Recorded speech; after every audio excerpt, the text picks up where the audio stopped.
Samsung has been teasing some exciting developments in the world of mobile technology, particularly with the upcoming Galaxy S25 Ultra. The focus is on enhancing storage speed, a crucial aspect often overlooked in discussions about phone performance.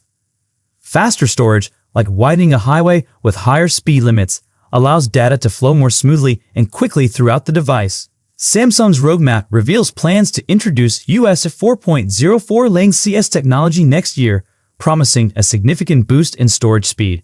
This upgrade will double the current speeds to an impressive 8 GB as compared to the 4 GB as offered by US 4 on the S24 Ultra. The benefits include faster loading times and more responsive on-device artificial intelligence features. Moreover, Samsung has officially announced the arrival of LPDDR5X RAM for the Galaxy S25 Ultra, offering speeds of 10.7 GB, a 25% improvement over the S24 Ultra.